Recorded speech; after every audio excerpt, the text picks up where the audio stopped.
Welcome Everyone, to. this is Christy Jones with KEB. I'm going to turn it over to Scott Shook to make some housekeeping notes. Welcome to the WIO Wednesday webinar. My name is Scott Shook with the Illinois Center for Specialized Professional Support. I'll be the facilitator for today's webinar.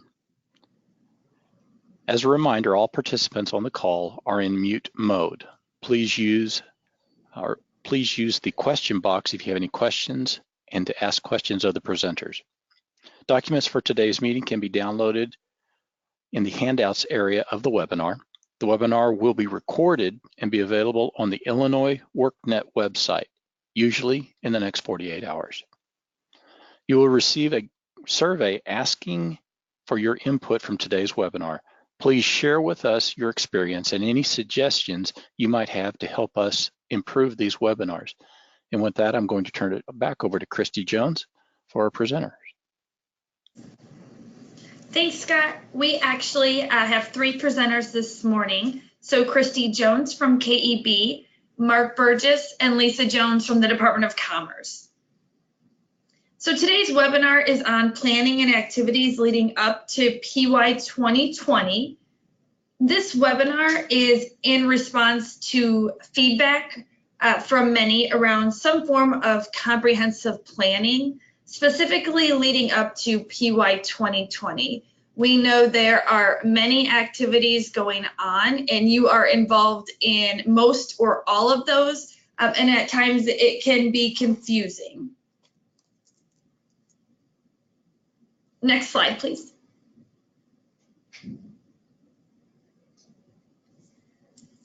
So this webinar is to introduce the concept of an integrated timeline.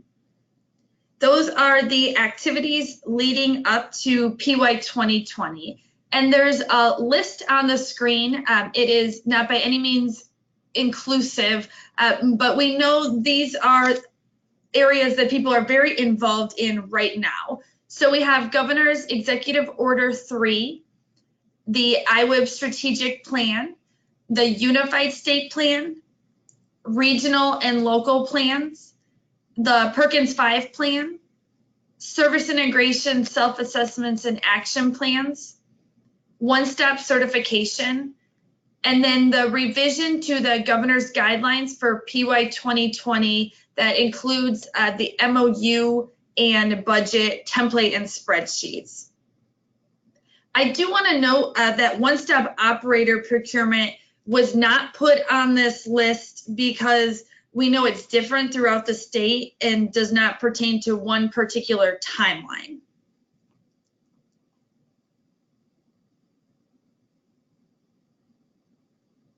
Next slide, please.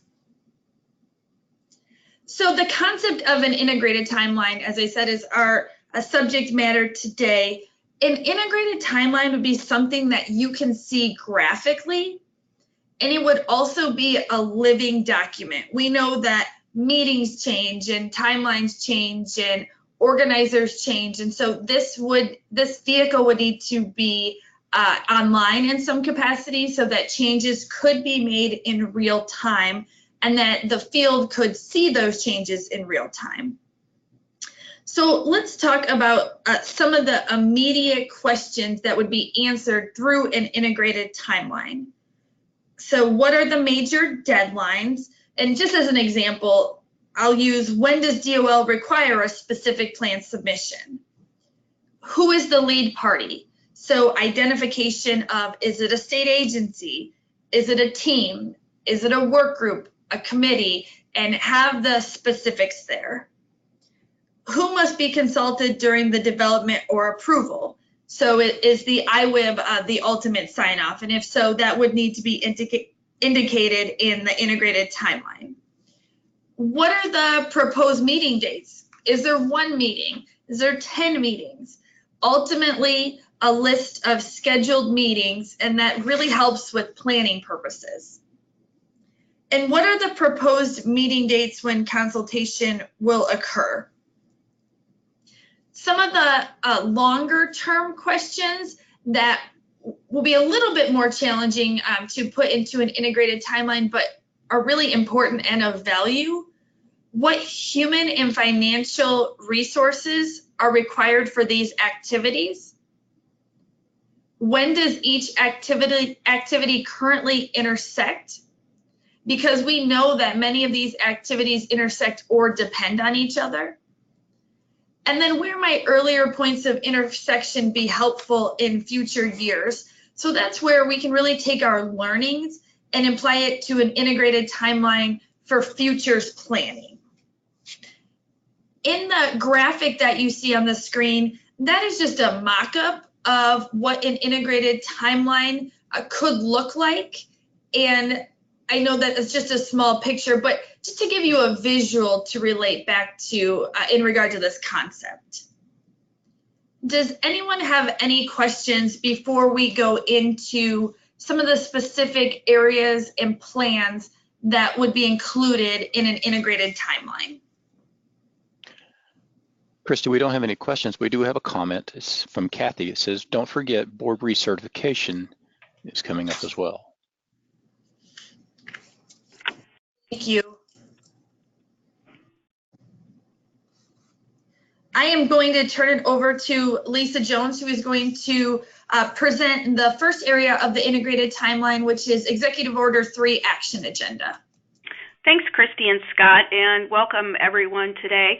Many of you have heard over the last few months about Executive Order 3 and the governor's request to the Department of Commerce and our other state agency partners to really start to look at how we can go about streamlining our workforce services, how we can create a job creation and agenda for workforce development, and then how can that drive the rest of the workforce system. And so the reason we have Executive Order 3 on here is because it really is going to drive all of the other plans that we're doing around workforce. And so I think it's also important to note that really this is the first time, at least since I've been around, that a governor has really stepped up to talk about what his vision is for workforce, and then we've been able to use that as a driver for the executive order. For many of you that may not know, the executive order was the third executive order that the governor signed. Also, it was due, we had a report due within 90 days of that signing of that executive order.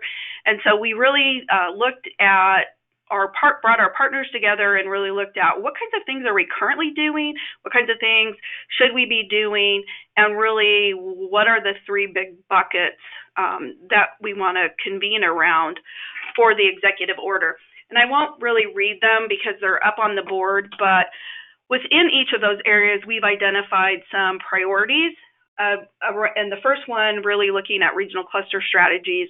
How do we come up with a methodology or some common terminology that we can use across the education, workforce, and economic development system? And then once we do that, then what does that look like as we implement regional and local strategies? The other one that I'm going to talk about just for a minute is how do we prepare our workers for careers and not just jobs? So looking at what kinds of projects for our populations that are seen as disenfranchised and what strategies can we put into place there. So a couple of things that we're going to be doing just for your own information is looking at the reentry population, how we can do wraparound services with those folks that are returning to their communities, and then also looking at the other population that we're going to be talking about and working on specific strategies across the system are folks that are receiving SNAP that don't have children. A third population that we're also going to be focusing a lot more on are people with disabilities. And then finally, our other priority area is connecting job seekers with employers. And really here, we're going to dig deeper into some of our education strategies that we have. How can we increase credential attainment to employment? What are some additional dual credit opportunities that we can do, not just at the community college level, but how can those transition or drill down into the secondary space? So as you can see on the screen, since it's really driving what we're going to do in Illinois around workforce, it's also going to impact our 5-year economic development plan, which the Department of Commerce is currently working on. I know that it will also have some impact on Perkins, which I'll be talking about that in just a second, and our adult ed plan. We do have a timeline on the screen, and I would like to say that after June 1st, the October, December, and January dates, those are kind of loose dates because we're just now meeting with our other partners to kind of finalize what our implementation plan is going to look like to at least get us started, and then how are we going to move forward from there. I will stop, let me back up and say one thing. I think it's also important to know that at least as far as the unified plan goes, that what we want to do is align any timelines and deadlines on the executive order with the unified plan. And so as we've talked previously, and certainly our state board, and Mark will talk about this a little bit, but our state board is very much interested in the unified plan and having regular updates to that. So we'll also be doing regular updates to the executive order. So with that, I'll just pause for a second before I turn it over to Mark to see if anybody's got any comments or questions. Scott? We do not have any questions in the question box at this time. Okay, great. All right, thank you, everyone. Thanks, Lisa. Just quickly moving into the IWIB strategic plan, and really this presentation as a whole, each of these various areas that we're focusing on is kind of, if you will, a hierarchy of how things flow down. The executive order being new this year really is driving what we're doing across the state with multiple plans. A little bit, Lisa touched on that, but specifically the IWIB strategic plan. You'll see some of the deadlines on the right are passed. I just wanted to kind of give a historical reference to what the Illinois Workforce Innovation Board has done in developing their strategic plan.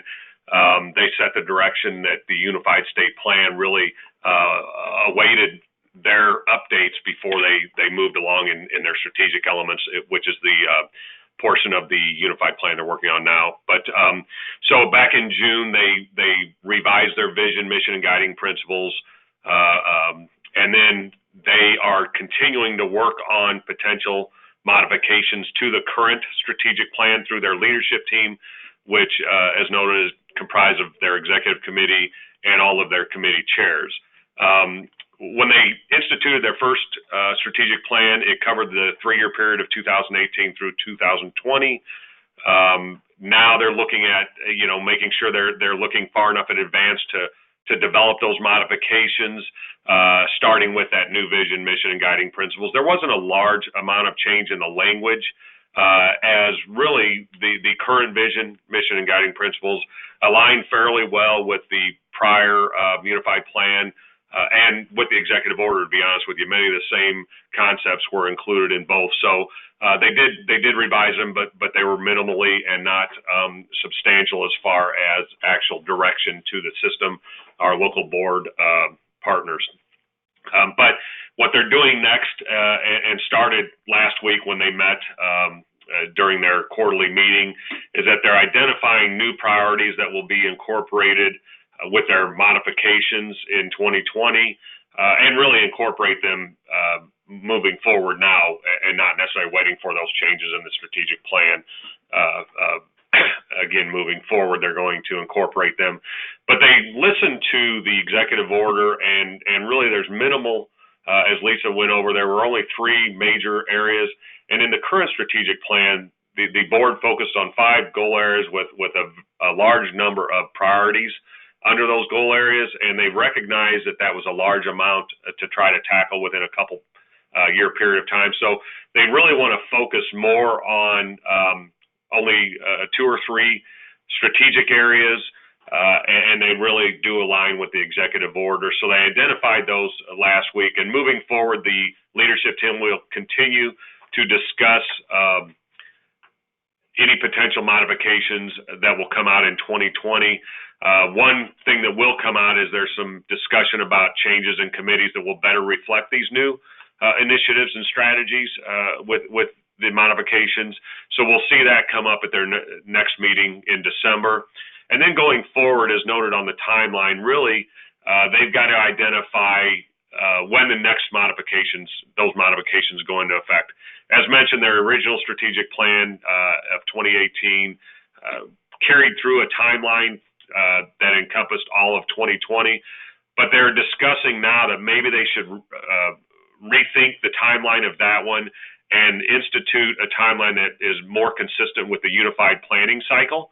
So they may change and implement modifications effective July 1st of 2020 and not wait until the next year of 2021 to implement those. So, we'll continue to pass on information, especially those of you on the call today that are maybe IWIB staff that work closely with your local boards. We want to make sure the message from the Illinois Workforce Innovation Board is clear and in a timely fashion to all of our local partners. So continue to listen for those updates. And then you'll note in the interactions with other activities, all of these really align, and that's why we've included them. You'll hear more about the rest of them in that list. But really the strategic plan aligns very well. We've done a crosswalk with the board last week at their meeting to identify all the consistencies across all of these plans listed, and not surprisingly, many of the same players, if you will, and stakeholders are involved in the discussions developing all of these different plans and the PWR Act. So it's really coming together well in my mind. I think the state board is very happy with the consistencies across all of the efforts of the state, and again, the executive order provided us a nice framework to work under as we go forward as a state plan, or strategic plan, I'm sorry. I'll turn it back to Christy for a brief discussion on the unified state plan. Mark, before we leave that, can I ask you to follow up on a question by Amy? So can you share with us the IWIB priorities? You mentioned that. Well, those are not formal yet, so I hesitate to share them until they take those up for action. But to be honest, they're pretty consistent with, again, the executive order. So I don't think local boards are going to see a large shift from anything that's contained in the executive order, or that will eventually make its way into the unified state plan. But we will share those formally once they take those up for discussion and approve those on a formal basis at the December meeting. Thanks, Mark. So to turn it over to the Unified State Plan, as a reminder, the Unified State Plan is a 4-year plan with 2-year modifications. The current plan expires in 2020, and so the Unified State Plan work group has been working diligently on a plan for 2020 to 2024. As a reminder, the Unified State Plan sets the statewide vision and goals for Illinois' workforce development system. Those goals and vision have actually been approved by the IWIB. So those are solidified in the Unified State Plan process because they drive all the other content development. There's been careful coordination with other plans, as Mark and Lisa have both mentioned, and that includes Executive Order 3. The Unified State Plan vision and goals directly shape the regional and local plans. So there's a tie directly from the Unified State Plans to the regional and local plans. Couple points I wanted to make. The Unified State Plan is being developed by a work group, and that engages numerous stakeholders. We have state agencies, local areas, partners. The IWIB, it's a very large work group that comes together to develop content. Also, as that work group continues to grow in numbers, you can tell that the work group is becoming much more familiar with the requirements. We did not have a lot of lead time for the 2016 to 2020 state plan, so things are really coming together in terms of collaboration for the next plan. One other note I want to make, and this really falls from DOL guidance, is that within the Unified State Plan, there's actually 4 other plans. So there's the Title IB plan, Adult Ed and Family Literacy, IDS has responsibility for the agricultural outreach plan and an employment services plan, and then the vocational rehab plan. So those state agencies are working to develop those 4 plans for submission with the overall unified state plan package. One last thing I want to point out is if you look at the key activities and deadlines, January 2020, the Unified State Plan will be open for a 30-day public comment period, and we will make sure that information gets out to this group. Any questions on the Unified State Plan? No. Okay, I'm going to turn it over to Lisa Jones, who is going to talk about the Perkins 5 plan and that process. Thanks again, Stephanie, sorry, Christy. I don't know where Stephanie came from. Our folks from Perkins were unable to be with us today, so they did ask me to touch on it just briefly. I know that lots of us have been aware of, and many are working, local workforce areas are working alongside our career and tech ed directors and folks at the local level to create a Perkins 5 plan. Perkins has done a really great job of looking at the landscape, what's going on out there, and how they can devise a plan that not only meets the career and tech ed needs, but also meets local workforce needs. There are some definite alignments within Perkins and the WIOA Unified State Plan, some definitional things that have aligned, certainly looking at target populations, looking at career pathways, and then also looking at, oh shoot, I've lost my train of thought, but looking at how we can align around regional cluster strategies. And as you can see, the 3 things that I've talked about in Perkins are also aligning with the executive order. For those of you that may not know, post-secondary Perkins is a requirement of WIOA. There's a timeline of what's going to go on with Perkins. They are doing a regional roadshow coming up in October, and they do have another public comment period, which is required in Perkins. So there's lots of opportunities for folks to familiarize themselves with the plan and look at the local level how those 2 plans can coordinate. I think I just wanted to touch briefly on it, and I think I'll turn it back over to Christy if there's no questions. Thanks, Lisa. So regional and local plans, just a reminder that they are also due every 4 years with a 2-year modification to update data elements. I know this slide is very timely because we are approaching the release of the updated regional and local planning guide. So if you look at the key activities and deadlines, the regional and local planning guide will be issued in mid-October, and that will be followed by the release of data packets in late October. The integrated timeline would demonstrate the connection between the Unified State Plan, regional and local plans, and MOUs and budgets. Any other questions on the regional and local plans?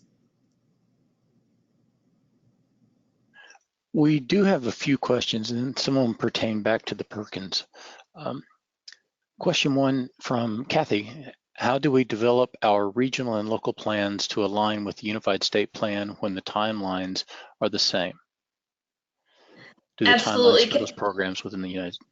Go ahead. That's a great question. Kathy, I am meeting with a group on Friday, and that is the question on top of my list, but it's taken under consideration, and we will not be expecting regional or local areas to speak to something that is not finalized. What I can tell you is that the Unified State Plan Work Group took a recommendation to the IWIB for the vision, guiding principles, strategies, and goals.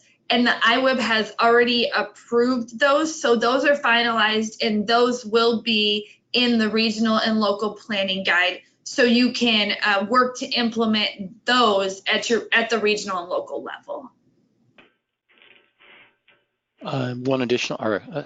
Another question from Pam. Do the timelines for those programs within the Unified State Plan, example Title 1B, Adult Ed, et cetera, all align with, or are there different due dates? Yeah, DOL has always required the Unified State Plan and the 4 plans I mentioned to be submitted at the same time through an online Department of Labor and Education portal. We actually have not heard from DOL on a final deadline for the Unified State Plan and those plans, but it is anticipated that they will be due at the same time. And Perkins is also due right around the same time as the Unified Plan. So that was one of the great things about the reauthorization, is that they did align the dates. We have a question from Kathy. When will we receive the strategic elements? The strategic elements of the Unified State Plan. Is that the question, Kathy? That would be my. Okay, yeah, so yes, the strategic elements for the Unified State Plan have a little work to be done. I would say they're at about 80% complete. We are wrapping some things up as new data becomes available. But in October, early October, we will announce a webinar to get feedback on the strategic elements. And one last question in reference to the Perkins Roadshow. Is it the same as the one last year? That's a good question. I suspect that because they do have a lot of the draft elements done within their state plan, it'll be somewhat different. I have not seen the agenda though, so I do apologize for that, but there will be a lot more information, definitely. So if there is a roadshow within your area, I would recommend that you attend. And I know there's 1 or 2 in Chicago, and then there's one in Effingham, and I think Effingham or Centralia. I know there's 4 or 5 roadshows, but I know also that Perkins, and I think you should have received some information in the last week or so about those. That's all the questions we have. Okay, then I will turn it over to Mark Burgess to talk about service integration, self-assessments, and action plans. Great, thank you again. So with the service integration, everyone's heavily involved with that across the system. Those are due next week to me on behalf of the Illinois Workforce Innovation Boards. We actually are going to send out an email later today, just as a reminder, but also as clarification. We've had several questions come in to clarify the actual documents required to be included in those submissions. As we had an oversight in the most recent revision of the guide that identified the documents to submit, and that is that it should be Appendix K, not J. The previous document had J, and when we reworked some of those forms and documents, we forgot to make that change. So we'll send out a reminder as well as clarification later today to all the local boards and staff and whoever else needs to receive those.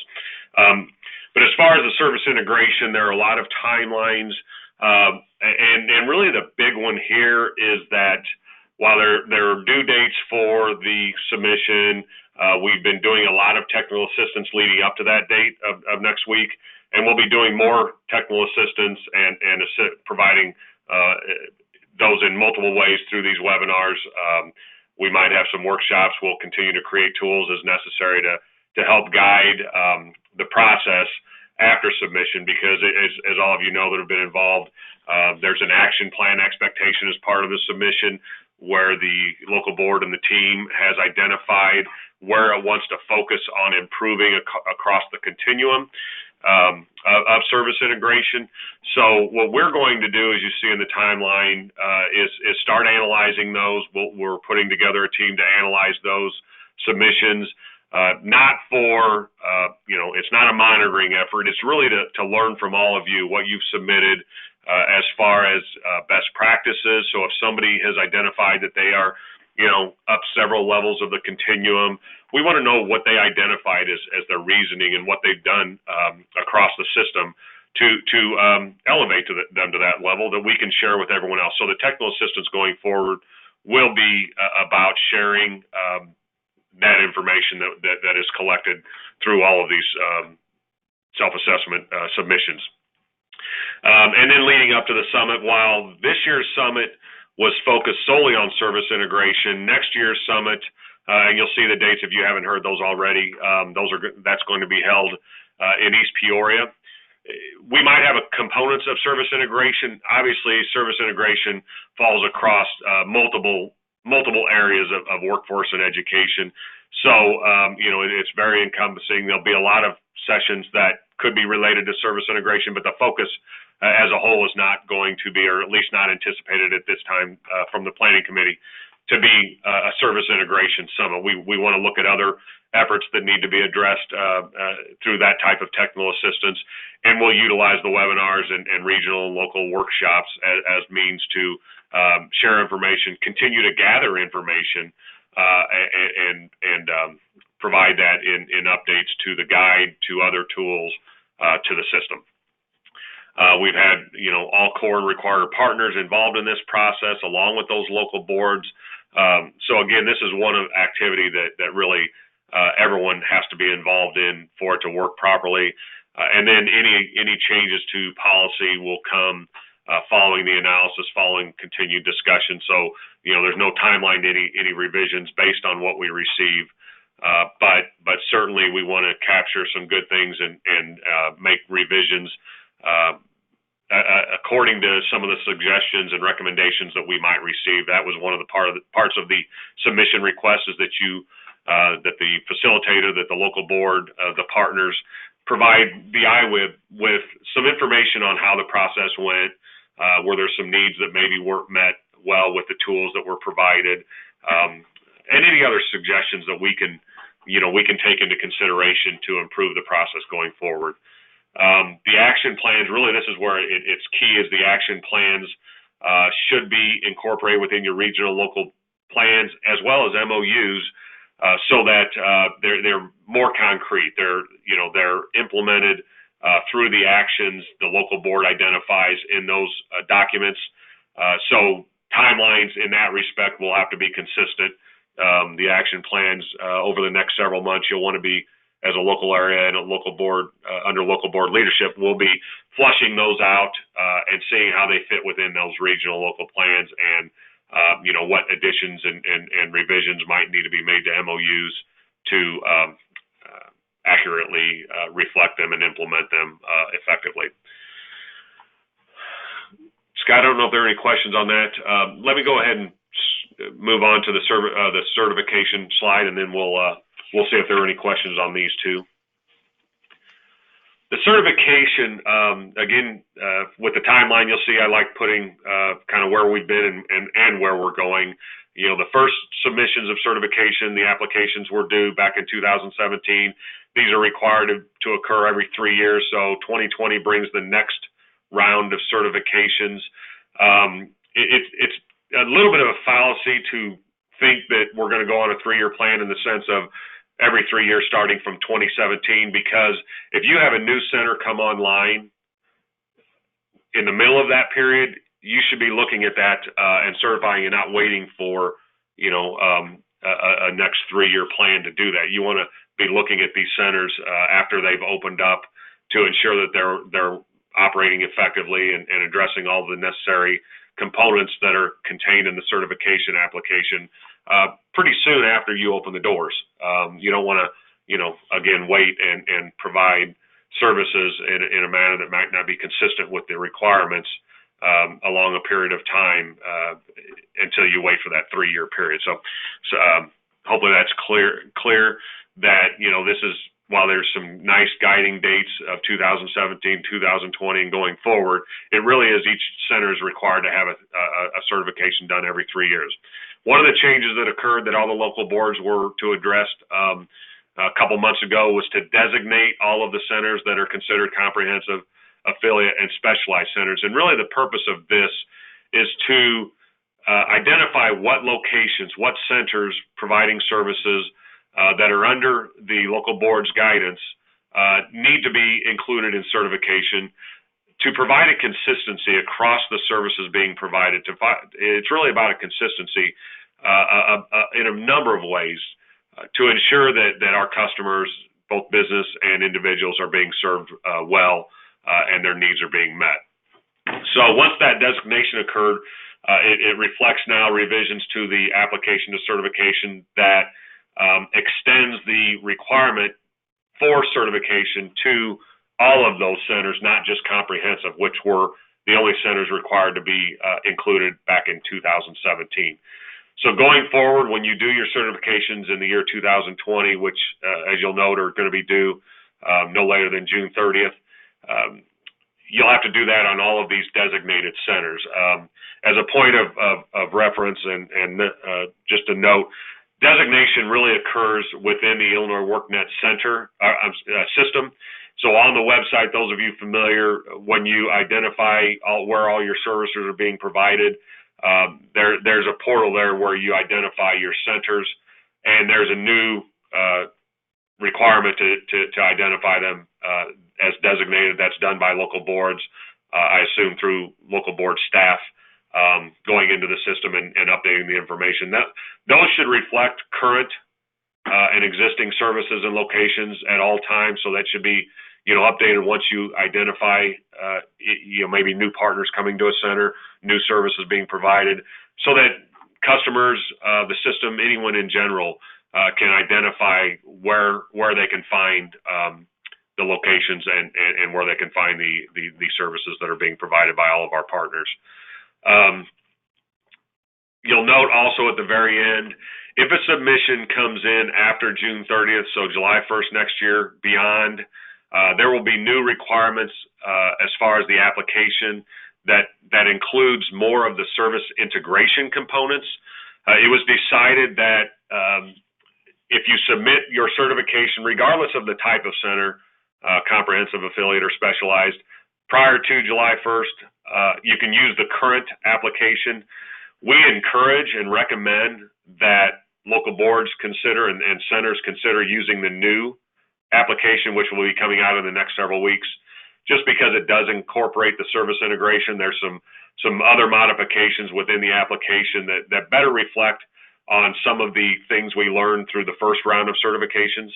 But the policy itself will allow for utilization of the existing application if you submit it prior to June 30th.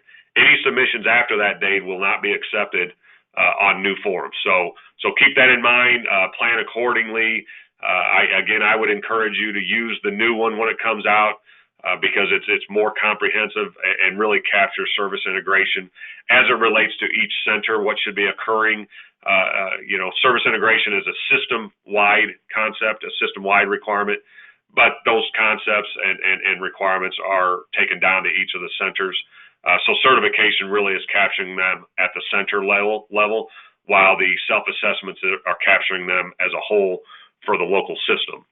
A lot of people involved you'll see under interactions that tie to other deadlines similar to the service integration. You'll see that anything captured in your one-stop certification where you find some deficiencies through that process and identify next steps, next action plans to address them should be incorporated within your regional local plans, and MOUs, and also budget and infrastructure is captured in the certification, so you'll want to look at that. Now, I do know that captures or creates a timeline issue when your plans are due prior to June 30th. So really, we're looking for any significant changes that are required by the next round of certifications that are submitted mid-year next year, because it will be after your plans have been submitted. Those significant issues might require you to do modifications to the plans, to the MOUs, and if we have to define that, or your local board should be defining what's considered necessary to prompt a change to those plans. But we can assist. I know Christy and the team that works with all of you locally on regional local plans, we can all work together to come up with a kind of a definition or a drawing line of where a particular action plan might require modifications to your local and regional plans. But you probably can, again, use your best judgment to identify those as well.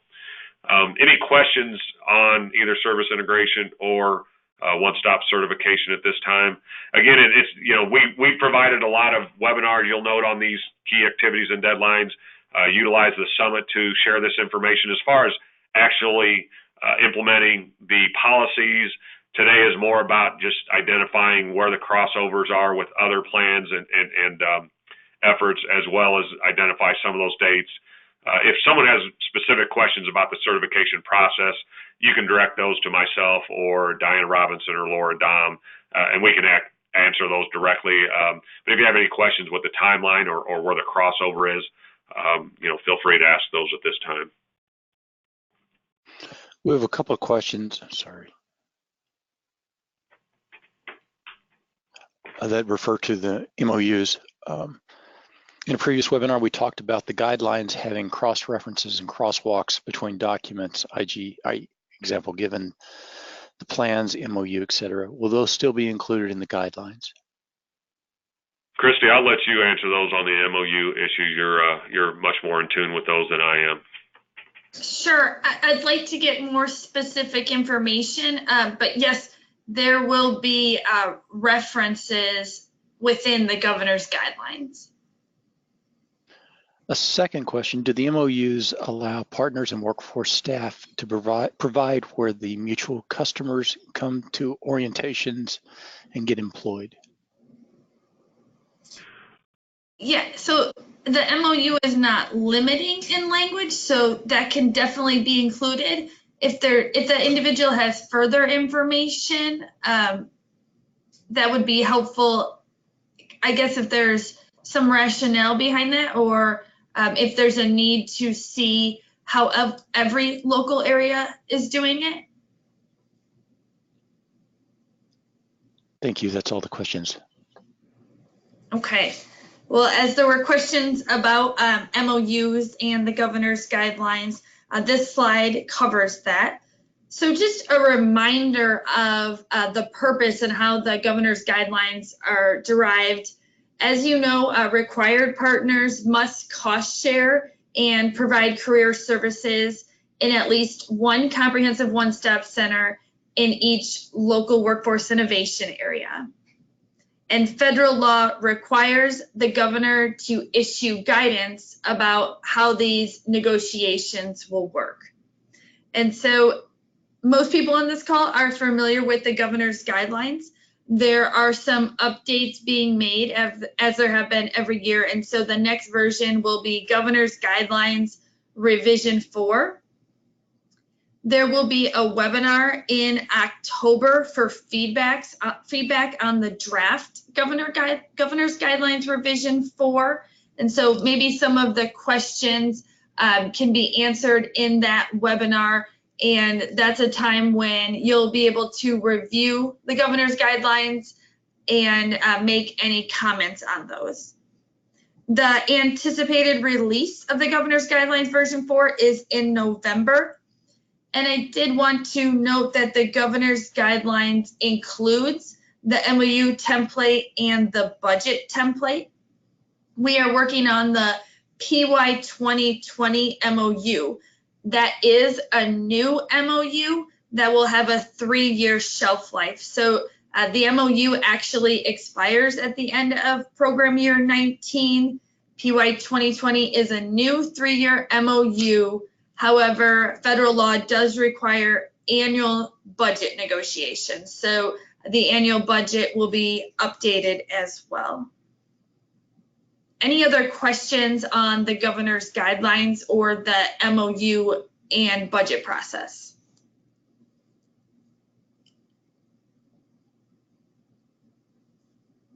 Okay. Well, I want to wrap up the webinar talking about some next steps as we move forward. As I mentioned, Regional and Local Planning Guide will be issued in mid-October. The draft Governor's Guidelines Revision 4 will be out for review and feedback during a webinar in October. as Lisa mentioned on the call, there will be finalization of Executive Order 3 dates moving forward. This group will continue to update timelines and continue to offer technical assistance as needed. And then as we move forward, consensus building on the integrated timeline will look specifically at points of intersection between activities we talked about today and activities that we may have not mentioned, such as I know there's a comment to add recertification. And then as we get this process in place, we'll have the ability for futures planning. So the ability to determine where might earlier points of intersection be helpful in future years. Scott, do we have any questions overall on the webinar? Any questions of clarification?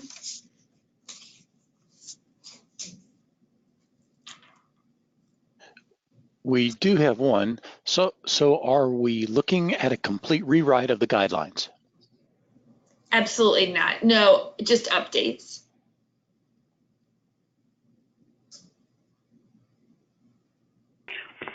But Christy, if I could add, even though it's just updates, we do, if I recall correctly and correct, we do have some language around the alignment with Perkins.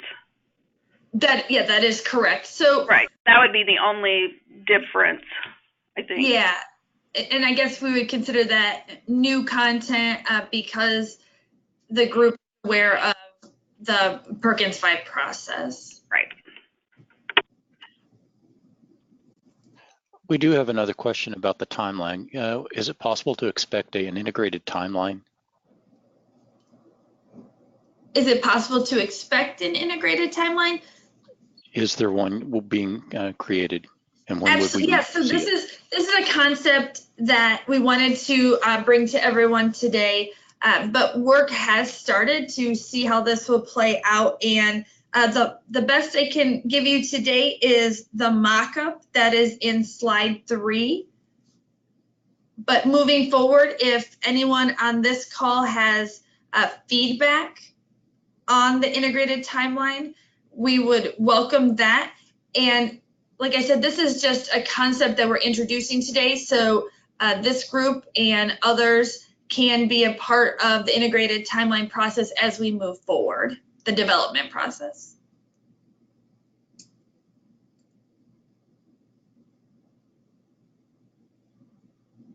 I just have one question. Will the local and regional plan guide call for new plans, or will we just be updating current plans? So federal guidance requires new plans. When we had the webinar with regional and local areas, there was consensus that the regional and local planning guide stay fairly similar in structure, and that is happening. So your plan will be structured similar to the past, but keep in mind that this process is to take new regional data and apply that. And as you know, the data is now about 4 years outdated, and so that will really lend itself to a new plan. But your structure will not have to change.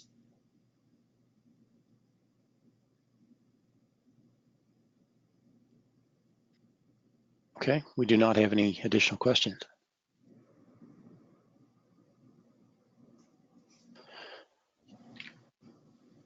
So with that, I'd like to thank you all for attending today's webinar. As stated earlier, you will receive a survey asking you about today's webinar.